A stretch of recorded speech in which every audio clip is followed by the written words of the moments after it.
We're rolling. What episode is this? Episode number 17 for Heard Not Seen. This is Rebekah Freedom with producer John Beethan, which you didn't forget to mention today. On top of it, I just came from 4 hours of counseling and curating people's lives and also channeling spirit. So today is really the topic for today. The title for today is simply doing what you need to create the life you want. So let's talk about that topic. Let's get there, because I know for sure after 4 hours back to back of counseling my clients that we are all just fucking confused. We are all just, it doesn't matter how long we've been at this as a human race, as our at what actually? What are we talking about? Mass consciousness, living in bodies, being on this planet, creating like history, doing what we do. It's a lot of us are just like, what do I need to do and able to create the life I want? And a lot of us don't even know what the fuck we want. Right. What am I supposed to want? What am I supposed to want? Clean rivers and therefore just live? Is that what am I supposed to just live in a tent? I have a response. Yeah. Most people want what they're told they want. Yeah. Okay, so that's the end of the show right there. Yeah, we're done. Not really. Go fuck yourself, everybody. No, I'm just kidding. I'm over it. No, I'm just kidding. Though, for real though, what is desire? What is that seed that's planted inside of us? Mm-hmm. And what happens when we get out of our own way? What happens when we get in our way? Here's a little insight. 90%, go 90, of the shit we think and feel and act on, not even ours. Mm. It's not even 10%. You're like, that 10% is pure positive energy. It's the creative force.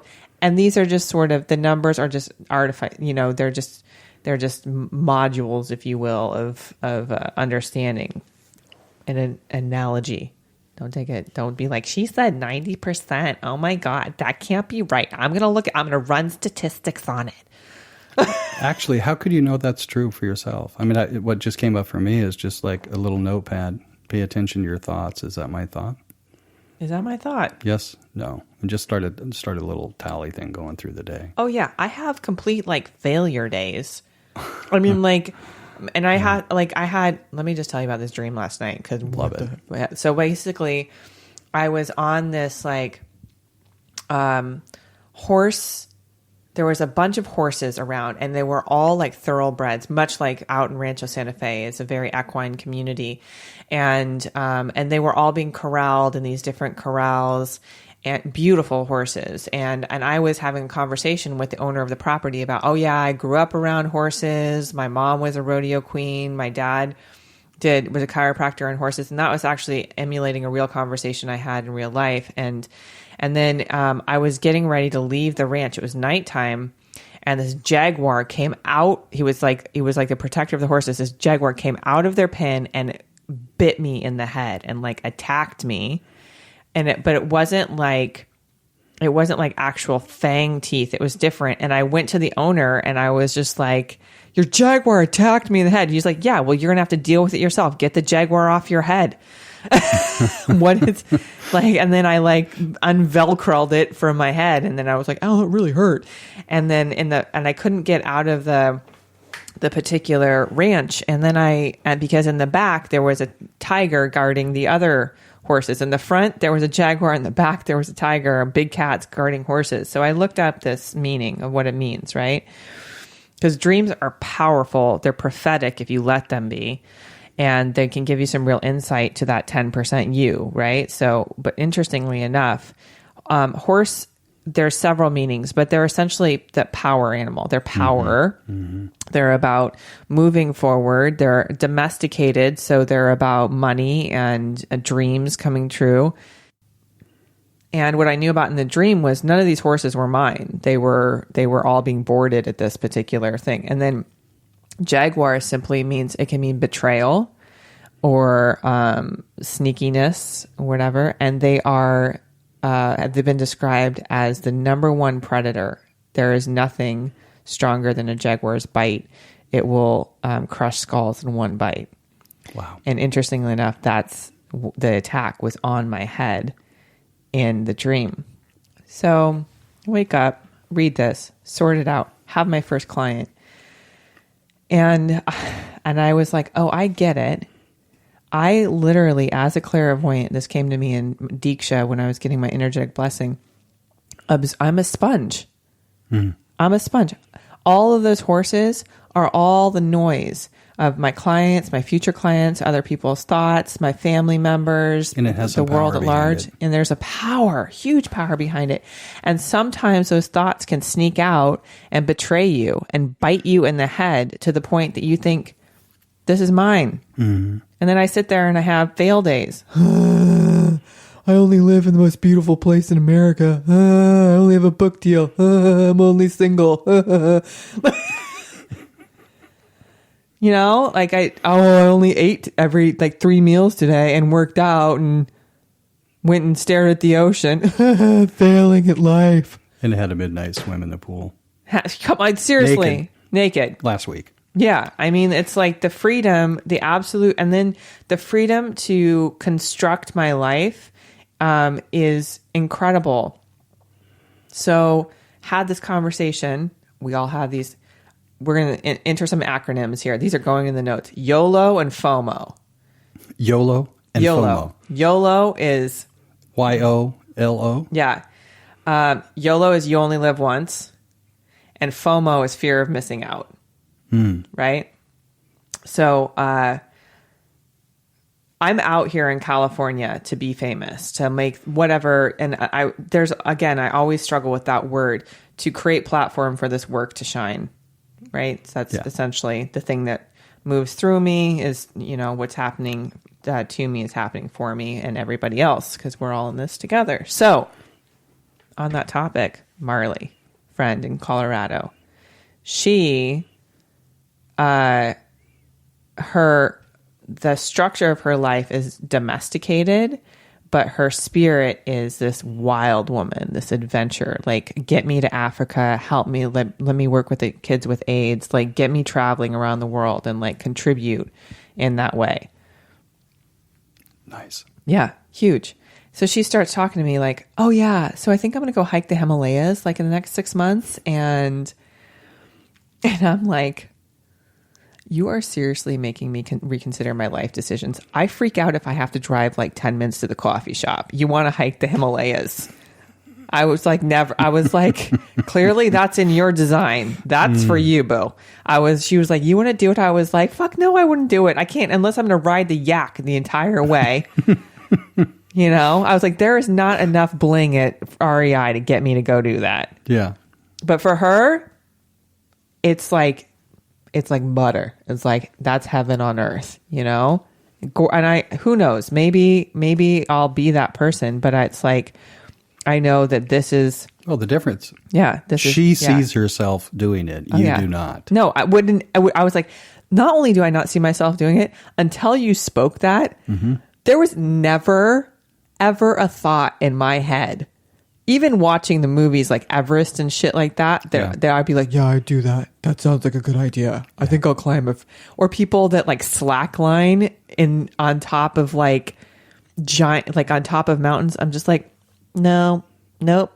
But for some people, that's their heaven on earth. That's their why. That's their that's their reason. That's their contribution, their verse. And that's their thing. And it's that's their life. Oh, so amazing that it's contracted in, the geography, where you are born into this world, the skin that you have, the thoughts that you think, the way that you are is a contribution. And I want to say that in the largest sense. If you're poor, you're a contribution because you're giving other people a chance to become advocates, to be able to educate you, to show there is not one iota, 1 ounce of our consciousness that is not a contribution.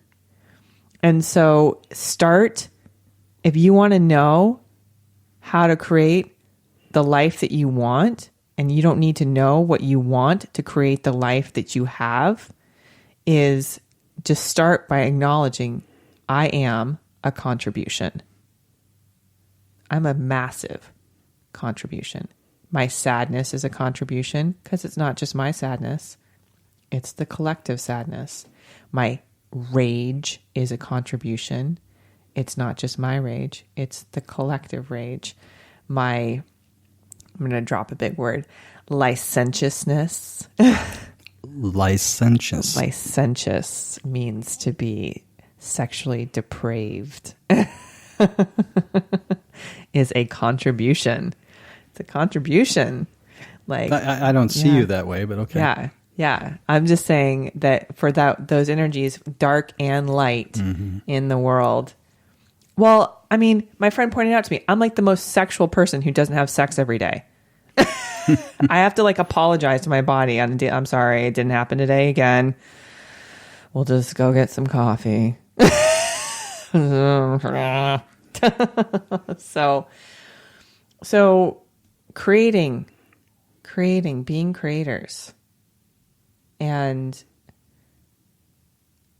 doing it in skilled and unskilled ways. You can create using manipulation and taking advantage of people. That's cool. That's just, you're just going to fill up your karma bank, bank of the karma. And I love this saying that, we live in a holographic universe. So as within, as our internal environment, whatever that means, so without, so it's reflected. If we have been abusive assholes in our past life, or experienced the energy of that and really have it in our body, we'll then choose people who are abusive to us so we can learn the art of being advocates for ourselves. And of course, that may not make sense if it's not broken down a little bit more. So let's team up on this, because I know that my brain is pretty fried after client work. Yeah, after basically channeling, like I'm a Tesla coil. I'm channeling that lightning for the last 4 hours, so my body is a little bit fried. So how can I assist you? Yeah, I want to just get help on saying that if you were to break down the holographic universe, that as within, so without, the things that are happening internally are reflected externally, and externally helps change the things internally. How would you break that down into really bite-sized morsels? Like someone who has no knowledge of what that means, that your life is a reflection of who you are. How would you break that down? I would ask yourself the question, what do you feel? And where do you feel it? Mm-hmm. So it's where is it in you? Mm-hmm. If you can't feel it, you don't know if it's really a part of you or not. Mm-hmm. How could you possibly know? So you must feel it. Mm-hmm. And there's a thing called truncation, where a majority of our energy gets shoved up into our cerebral mental space, and everything becomes viewed through the lens of an equation to solve, rather than a feeling to be felt, or a symphony to listen to,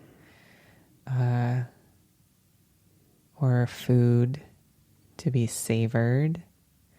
Eckhart Tolle has a second sip. So apparently he was a wino before he was, Master Eckhart. And you go to wine events and they pour you the first sip. And it's the whole sensual holding the stemware and watching it swirl and seeing the legs of the wine like streak the glass as you like bring it up to your lips, and you get that first aroma, that smell, and then it washes over your tongue, over the sweet, the bitter, the sour parts of your tongue. And you feel that whole like crescendo of flavor rise, and then the subtleties drift. And that's the first sip. Well, people often take the first sip and then they chug the rest. But he started the practice to move away from the abuse of alcohol into the savoring of alcohol by having every sip be the first sip. The swirling of the wine, the smelling, every sense was involved. And it would take maybe an hour to finish a glass of wine. But every sensory experience, all 6 to 7 of them, both embodied and energetic, were satiated by the return to the delighting fully in that present moment. One sip at a time. So for those who are guilting themselves into hurrying around in life and the doing and the pleasing and whatever else, thank you. That's an important role. It's a worker bee role. We're all worker bees here. Got queen bees here too. And it's time to just sip. Just sip. One sip of breath, that first note of a symphony, and each one that lends to it, that builds the crescendo. And even in our bodies, right? Of the anticipation of pleasure. If you have a lover, someone you get to play with, the anticipation of seeing each other, the act of shaving your legs and putting on cologne and picking out a dress or whatever, or, whatever the evening holds, and arriving, gazing into each other's eyes, or just, even whatever. It's the first date awkwardness of it, and letting it unfold all the way to the point where your bodies are building towards orgasm. And then, as the French say, you reach it, and it's la petite mort, the tiny death. We have to die over and over and over to realize our dreams. Yeah, I consider that very sweet. Yeah. It is. Yeah. Dolce vita, sweet life, sweet life. And so I just witnessed the writhing in our souls, our collective souls and our bodies around, I don't have the resources that person has. I don't have the face that they have. I don't have the looks, the know-how, the whatever. And it's simple. It's, as Tony Robbins says, it's not your resources that are an issue. It's your resourcefulness. So you can be happy now. And actually, now is the only time you can be happy. Now. So if we're going to construct it, if we're really going to figure out, what do I want? What do I actually want? Like, what do I want? Change the question. I wonder what would be fun for my body to experience. I wonder what I could create with a lover versus myself. What could I create by myself without a lover? I wonder what inspirations might make themselves clear to me today so that I can experience ultimate pleasure. Right? Does that feel good? It does. Does it feel good? You sit there, what do I want? What do I want? What do I want? That's boring. It's boring. You're beating the drum. You're kind of asking the universe to be like, just tell me. I'm too lazy. Just have somebody else come into my life, tell me what I want. I don't want to bother with figuring it out. You know, I'll just blah, blah, blah. I do agree with Abraham Hicks, though. The job is never done, and you can't get it wrong. You can't get it wrong. You know, there's of course, negativity, if you will, right?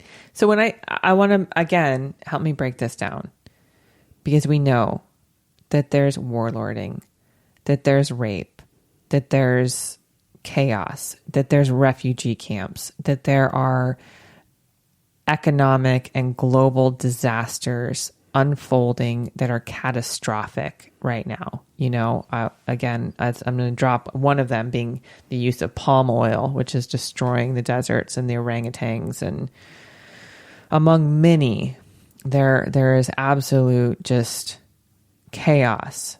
So how would you, please help me on this, how would you say, if we hold space to acknowledge and see the chaos, but also say you can't get it wrong, is there a reconciliation between those two? If there's some people that are contributing to creating the chaos, but I'm also saying you can't get it wrong, is there a reconciliation between the two? I'm looking inside. Mm-hmm. But I'm not seeing any chaos. Mm-hmm. So when I look outside and I see chaos, that's not mine. So I'm not sure I'm the right person to ask. Yeah. But I think it's useful for me to know that I'm not feeling any chaos. Right. But to know that I can't get it wrong is awesome. Mm-hmm. And that, you know, the other thing I was going to say, you've been saying, what do I want? What do I want? What do I want? And I realize that when I ask that question, it takes me completely somewhere else. And it's not real useful. It's not a useful question. What's that? It's not really that useful of a question. Not to me. I mean, it takes me just somewhere else. And it also implies that if you are not, quote unquote, happy now, you know, what do you want? Implies that you're not happy now. Yeah. So you just answered that other question. The chaos is simply the acknowledging of all of us that are not happy now. Nice. The chaos is we're not happy now. We're not in harmony, in peace, we're somewhere else other than this nowness, other than this acknowledgement of the miracle. We're a little planet floating in space. We know this. I just can't fathom the magnitude of that, right? That the tiny microcosm that's me not having a boyfriend of an issue contrasted with the magnitude of infinity. Yeah, it's not such a big deal anymore, is it? Yeah, it's not that big. Because it's like, oh, actually, I'm just asking the wrong question. I'm asking, why don't I have a boyfriend? I want a boyfriend. I want a boyfriend. I want blah, blah, blah. I want this. I haven't really asked, how can I cooperate with you, universe? How can we be in harmony so I can be happy now? Do you feel that? Do you feel that? That's a hallelujah. That's an amen. All right, let's see if I can freestyle. Let's see if I can get there, if I can just flow. So every once in a while, if I listen to Bishop Jakes, it makes me want to be a Pentecostal pastor. I'm like, let's get there together. Let's do this hand in hand. All right, let's read this passage. Let's go. If I listen to rap music, it makes me want to freestyle to the best of my ability. And sometimes it comes out, I don't know, mediocre. Yeah, You've heard one that I did in my car. Excuse me. You can't do it wrong. And this when you step, and I'm only doing this as an example to say, when you fully allow yourself like creative license to not do it wrong, but to be in a cooperative component with the universe, then something like this happens. Check it. So together we're stronger than we are apart. And the fact of the matter is that we see each other in a different light. And so we fight, we keep struggle. And then we get stuck in wrong or right. Over there, you're black and you're white and I can't come together. And so there's police shootings. And then in the streets, we start understanding that there's looting. And then we understand that there's more to us than meets the eye, but we can't see why. So we make up excuses as why we can't be the people that we need to be and see the life that we need to see and step into something more than you and me, that we step into something bigger, into a reality that is meant for us collectively, that our spirits are lifted and that we start to be the thing that is the most creative. We are that thing that is creativity. Together, we come together. And when we come together, we are more than meets the eye, because the thing is, we don't have to ask why. We don't have to look at black and white. Instead, we see that it's all one love, one spirit, one flow. And that is more than we need to know. When we ask the questions about what do I want, or why do I want what I need, or where I need what I want, it doesn't even matter what it happens between you and me, because between you and me, we're creating more than it's our reality. Reality is something that is in the confines of imagination, but imagination is just a station that we stop at along the road, and along the road, there's mile markers every single way and every single day. And that mile marker is you saying, hey, universe, use me as a cooperative component to be able to create more than I can own it. I can own what I have, and I can give what I don't, because I know that I won't stop until I realize that dream that lives inside of me as a seed. And, between you and me, we can realize more than just reality. And I want to say to you, the one thing that we need together to realize that thing is love. And it's more than this. It's us doing the thing that is our gift. Something like that. Didn't even come close to doing it wrong. Something all right. That's what the meaning of all right. Amen. All right. Hallelujah. I'll bring it to you. We know that's true because we just pegged the meters. Sorry, folks. We've got a little distortion there. Got a little loud on that one. So I just want to say thank you to everybody who continues to listen to this podcast, who continues to share it, who continues to be a seeker in this world, and to ask, and ask again. Keep finding that question that lights your body up. Yeah. It's not going to be, what do I want? What do I want? That's not going to light you up. That's going to lead you to somebody else's thought. Mm-hmm. But that thing inside of you, how do I experience? How do I be the experience? There it is. How do I be the experience that I'm wanting to experience? I'm going to say it again. Can you feel that? Yeah. Can you feel that? How can I be the experience that I am wanting to experience? How I start with that thing of like unconditional giving. I can give because I know God is my supply, source is my supply. And this body is just a reflection of the thoughts that I'm housing. That herd of horses, they don't belong to you.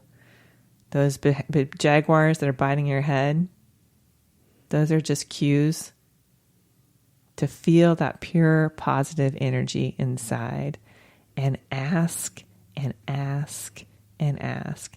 And that is how you create the life you want, and you want the life that you're creating.